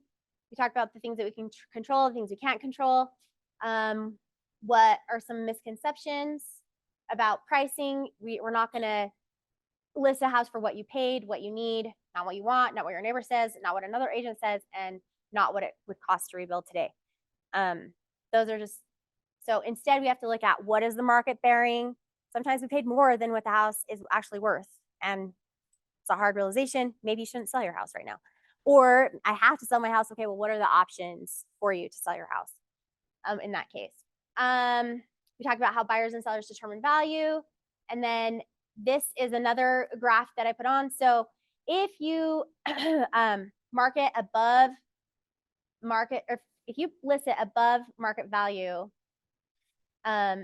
the chances of you getting that price are slim. And the chances that, like, the longer that it's on the market and the higher price, the higher the price, the longer it's going to be on the market.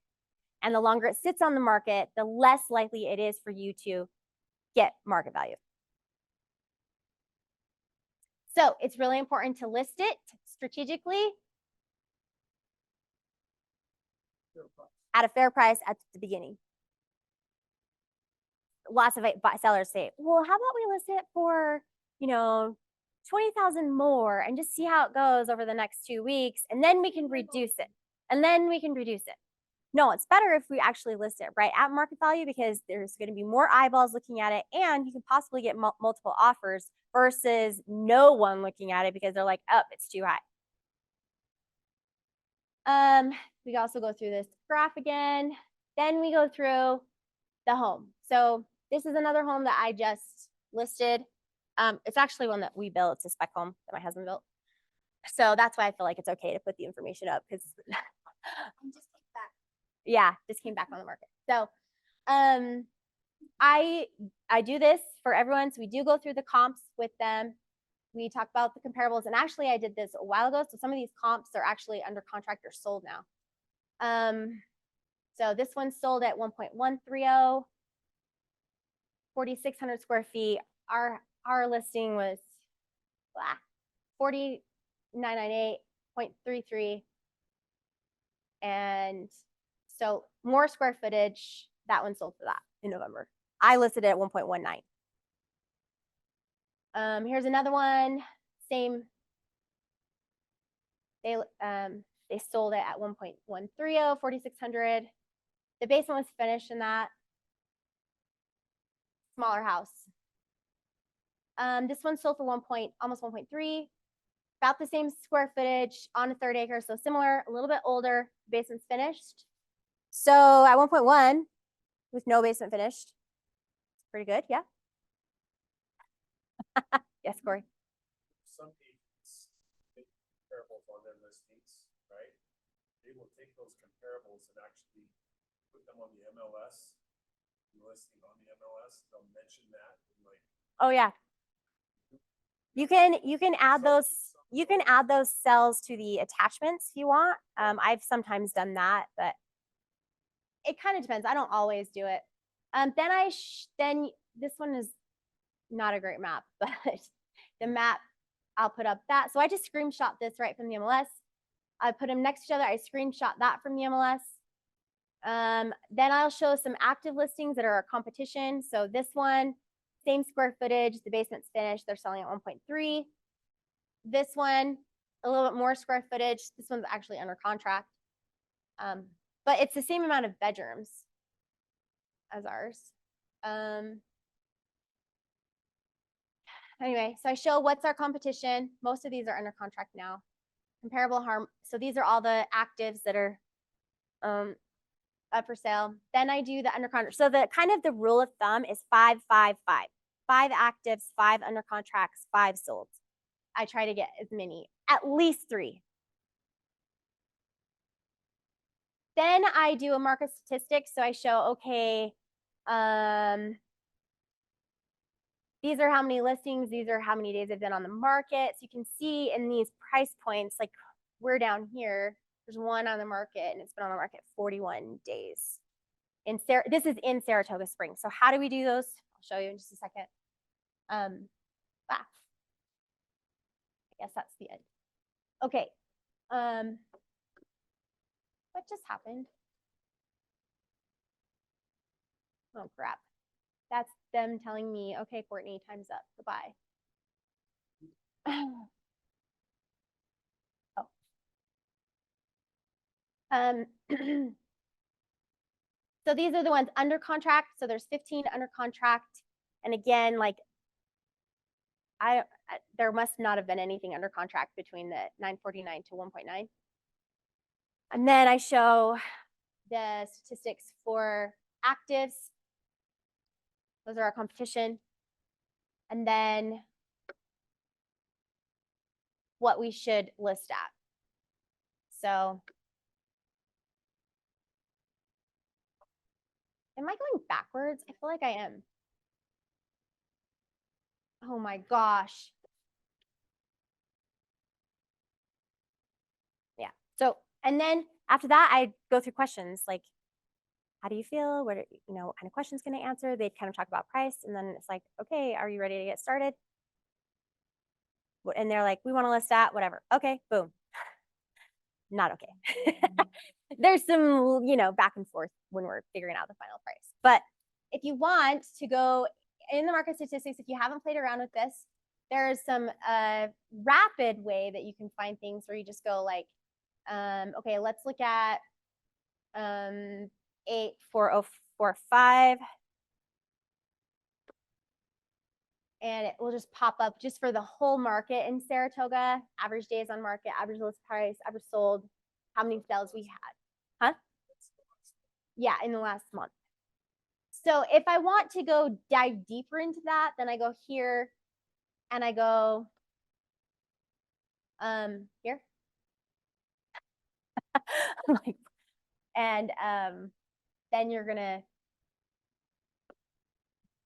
put in the details for the area and then it will generate what you want.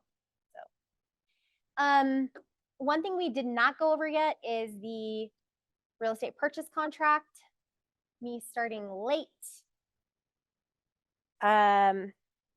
Let's just quickly review and then we can be on our way. So, couple pointers with the real estate purchase contract. You want to be very detail oriented. Okay, this is the time when you check, you double check, you triple check, quadruple check. Okay, you're also going to want to look at spellings. You want to make sure all of that's correct. Don't assume that the listing agent is going to do the work on the contract for you. Okay, so here where it has the seller's name here, do not leave this blank. Do not leave anything blank, okay, ever. So here, how do you find the seller's information? Does anybody know? Yeah, on the MLS. So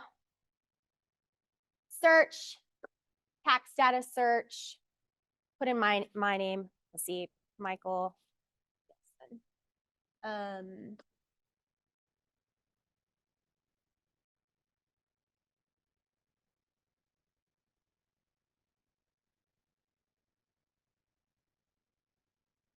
my gosh. Such common names. I didn't think it was going to be like Garibaldi. Michael and Courtney. Oh, Where? It was there. Go down just a little further. Oh, There's right. Okay. Oh, that's not my house anymore. That works though. It was our townhome that we had listed. Okay, so yeah, this shows that, see, the new owner is this person, but this was ours. This is my actual home address. Anyway, so you go, you find the correct spellings. So if you notice on that, it's actually, well, it actually doesn't show it all, but it's actually in a trust. This one was. So if it's in a trust, you put the trust name.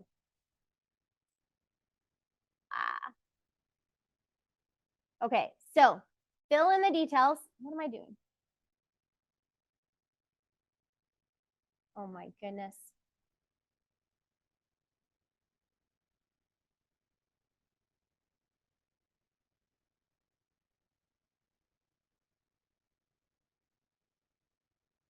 I cannot see where the lines are.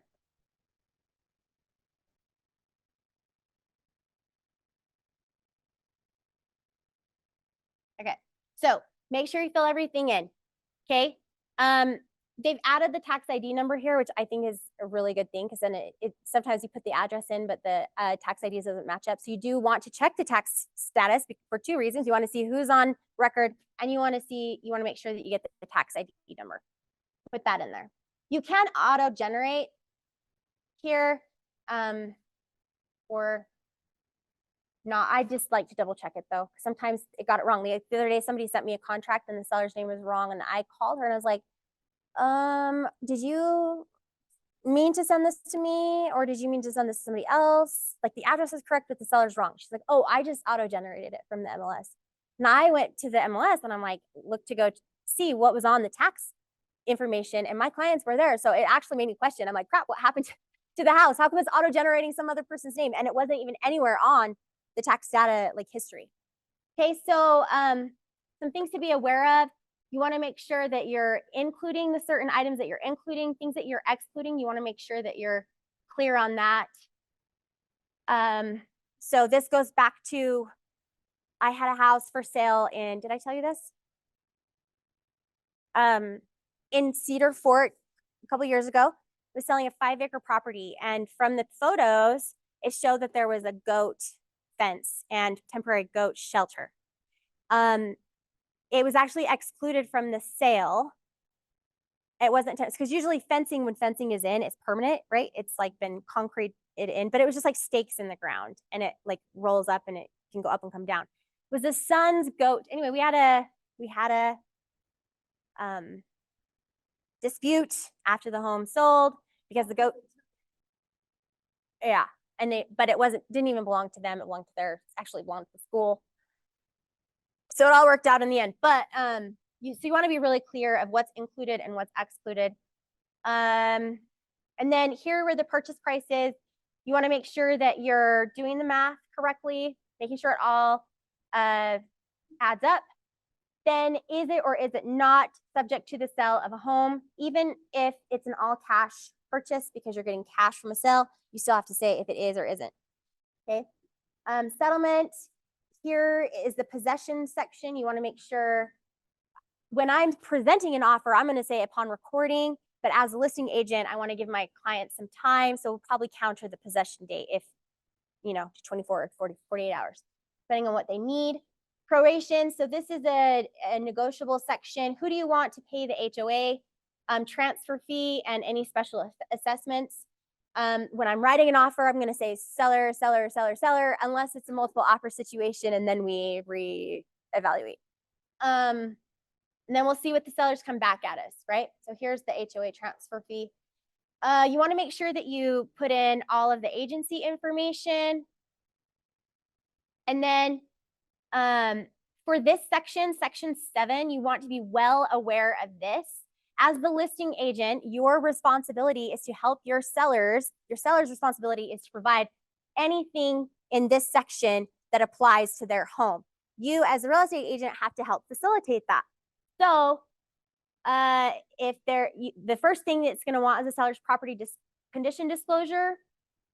That's why we fill that out very first, so it's out of the way. If the home was built prior to 1978, then we've got to have this.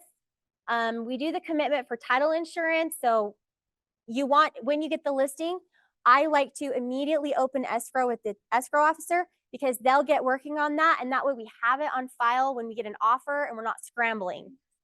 And it does. It could, depending on the property, it could take a couple days up to a week, or 10, if it's commercial property, it could take like 2 weeks to get it back. So you really do need to, get ahead of it. If there's any CCNRs, your clients need to get those for you. So I just give them a list of things that they need to get. So they need the CCNRs, they need the budget, the financial statement, and the most recent minutes for their HOA meetings. If they have any renters, you need to make sure that you have copies of the leases. if there's any evidence of water rights and or water shares. Now, water is transferred with the property. So if you're not going to transfer the water with the property, that would be something that's excluded, right? But it doesn't automatically transfer with the state. So there's additional paperwork that needs to be filled out with the water, what's the name of it? Division of water? No, whatever it is. I've had to do this a couple of times. So you do need to make sure that the water shares are transferred, and that's separate paperwork that gets done after closing. But it's purchased with the home. The transfer is a separate thing, and the title company doesn't do it. Written notice of any claims that are on it. And then if it's a foreign investment, or if there's anything else. So your job is to make sure that you have everything that applies to their house, so that when it goes under contract and it says, the disclosures deadline, that you have everything to them by the deadline, which is at what time? 5:00 p.m. on the deadline. Yep. Or on the date. Okay. Other than that, I mean, the rest of it is pretty, you want to make, is this or is it not for your due diligence, condition of closing and appraisal. And then is financing required? These are things that we as listing agents look at to see the strength of an offer. If it's all cash, they're not going to need financing, right? All right. Here's a section where you can add additional earnest money if you want to. Wait, no, this is where you release earnest money at due diligence deadline. This is where you can add extra. And then on the addenda section, you want to make sure that you fill this out too. Make sure that you're clear on what addenda are included with your offer. Home warranty plan. So is there going to be one? Who's going to order it? Who's going to pay for it? And all of that. So make sure you know. And what's the average price of a warranty? So they've upped it a little bit. I think Elevate, Ibex, they're like $700 to $750 now for a good plan. Now, if it's a luxury home and it's more than like 5,500 square foot-ish, it's going to cost extra. So you got to call the home warranty people and ask them, okay, this house is 8,000 square feet. How much is a home warranty? They'll want to know, are there multiple kitchens? Are there multiple, all the things? And it could be as upward of $1,200 to $1,500 for a home warranty for a luxury home. So I didn't know that until I did my very first deal. And I realized at the end that I ended up having to pay for half the warranty because I didn't know. You learn as you go, right? Okay. And then mediation. Which one do we put? What does Dean like? Yeah, what does Dean like? Anybody know? Do you know? I think it's shallow also. And then your deadlines, these need to be clear. If it is contingent upon like this, the sale of the home, then you can do like subject to buyer's sale, and you can do like 7 days after acceptance, 14 days. The common dates are 7, 14, 21, 30 for these deadlines. Now, does that mean that if you present an offer with a 14-day due diligence, that the seller's going to like that? Maybe not, but standard are typically those dates. And then 30 standard, but sometimes when you get in a competitive market, Mhm. you can talk to, you're working with a buyer, right? and your lender. You want to talk to their lender and say, hey, I know it's usually 30 days once you put the offer down and it's accepted, but can you make that maybe 18 to 20 days? Yeah. Sweep our offer, maybe? Yeah. So the last thing, offer in time for acceptance. Okay, this is not for response deadline. This is the acceptance deadline. So time is of the essence in all cases, right? But if you're going to accept it and it says by 5:00 p.m. on tomorrow's date, whatever that is, then you have to have it signed by tomorrow at that deadline. if you're going to counter offer, you can go past that deadline. You, But you have to counter before that time. no, Counter, you can wait till the deadline's up. Mhm. Okay. it is good to let them know, hey, we're going to counter, but you don't need to have it back by that time because that's for acceptance, not for response. Yeah. Okay. Any other questions? Corey? One thing I do, see very top where it says printed field color. I always select blue, and the reason I do that is because the ref sees in black.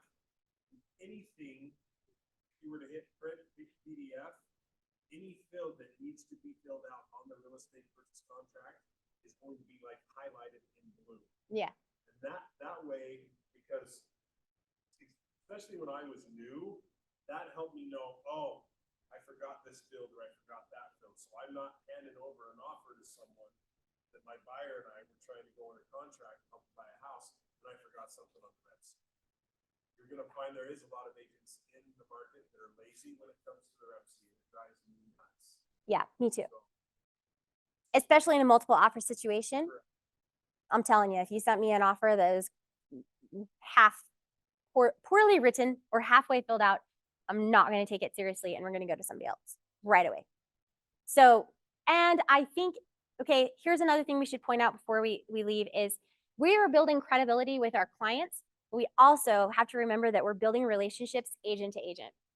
So relationships are key, and whatever you do, this is a very small network of people. Yes, there's 20,000 agents, but 20,000 agents is not very many really in the whole scheme of things, right?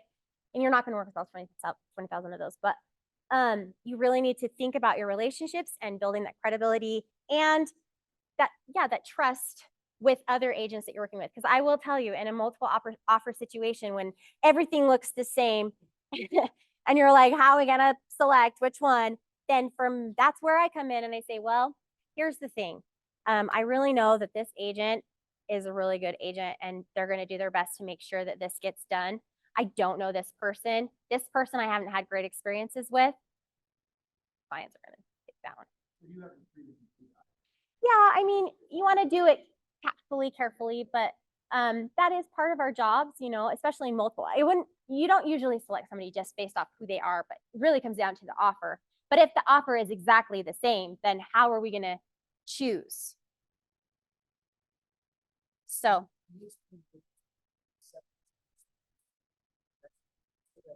yeah, so acceptance means we're accepting all the terms of the offer as is.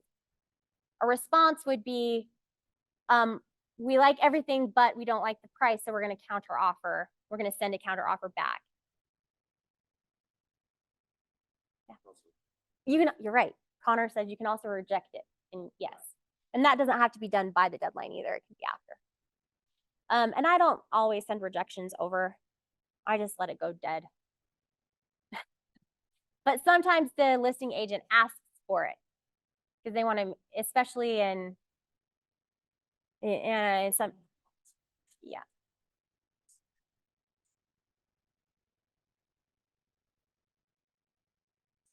Mm-hmm. Right. I always let them know, hey, sorry, we're not going to go with your offer. But I don't always send over the rejection letter unless they want it. And some agents want it because their clients want to know that you've actually presented the offer. Do you ever counter like a month later? You could. Have you ever done that? No. Or moved on? Like Most people move on. I have resurrected an offer. So like we've canceled the offer and then we later on, like a few days later or a week later, figure out some negotiating. Instead of sending a whole new offer over, we just create an addendum to bring it live. Yeah. Mm-hmm. Yeah. So what I like to do is I like to submit an offer to you, and then some agents like to jump on the phone right there and discuss, or sometimes I like to talk to my clients first. We present a counter offer. And then from there, I like to verbally go back and forth until we come to an agreement. So we don't have to write addendum. It's just one, or two with each. You'll call and then they'll talk to their client. And I always call somebody before I'm presenting an offer too. Hey, just want to let you know, we're sending an offer over. It's going to be this. The house that I have, our house that we have up, we had an offer. They pulled out, we didn't really get an explanation why, and then we found out, small town, that it was just a little, like they had offered more than they got qualified for, not even by very much. We're talking like a couple $1,000s. Oh no, that's But the something maybe you agent could have. didn't talk, like this is before I had it up. They didn't talk or communicate, and so they ended up buying a different one of her listing Oh, for just tiny bit less, like we're talking like, I think it was 6,000 less. He would have happily had done that, but there was just like not the communication. yes. And there are some people who just don't communicate, Yeah, but it was just the agent's fault, and I'm not mad at her. or anything, Sure. It's just the situation. But like now that I'm in this and I've learned so much, I'm like, man, that was just a big mistake. yeah. And that's why communication is key. And building relationships with other agents is key. If you haven't put everything into command, you'll want to do that as well. That's something you need to do right away. Because I'm taking the broker courses and I learned that every file, every contract, whether it's rejected or what, has to be given a transaction number. And maybe I learned that once before 15 years ago, but I forgot. So it needs to be in opportunities in your command so that that number can be given. And that all the paperwork is tracked for Dean. Dean has to have that for his own filing and paperwork and everything. So, oh, always, I said that, right? Send the handwritten thank you, whether you get it or not, because if you don't get it and you send a thank you and a couple months down the road, they're like, oh, we don't like what's going on. They may call you back. So, yeah. Thank you. I'm sorry for going over. And no, I teach just whenever I'm on the schedule, whenever I sign up for certain. Yeah, yeah. Oh, which happened to be a Wednesday, 2 Wednesdays ago. So I do teach this class a lot, this particular one. But yeah, we just have like everybody on More Club has an opportunity to teach. And so I'm on the ALC and over education. So I tend to teach now more than often because I jump in and fill in where there's gaps. Well, thank you. Today was kind of crazy, but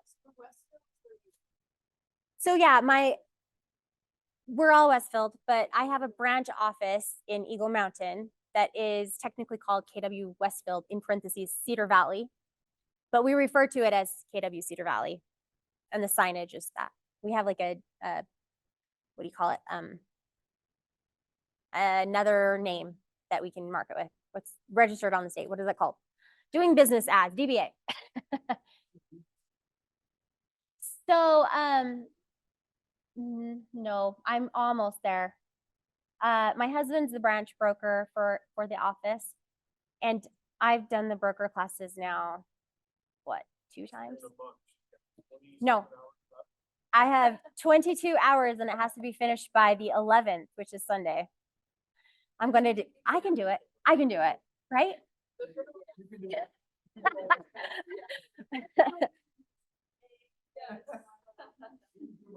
I know. The good thing is I think I have like two classes, actual classes left, and then all the rest of the hours are the tests. And you can only do 8 hours a day. So I have, what's today? I don't know. The 7th, I have 4 days. Shoot, 5 days. 5 days, including today, right? 24 divided by 5. I have to do 5 hours a day. I can do it. Anyway, that's what happened last time, is I had 50 hours left and I extended, and I didn't finish. And then I had to restart it. Now I'm on my last extension with 24 hours. It's ridiculous. Anyway, the procrastination in me comes out with these classes. It's torture. Did you have a question? No, you're good. Thank you. Yeah, good luck with everyone. If you have any questions or need anything, I'm more than happy to answer them. You can text me or email me. This is my number. And Courtney. And I handle most of the residential stuff. Ben handles most of the commercial stuff. So if you have questions with either one, but I'm finishing my master's of real estate development at the U. And so I know all the commercial stuff too, if you can't get hold of Ben. So anyway, what? Oh, I know.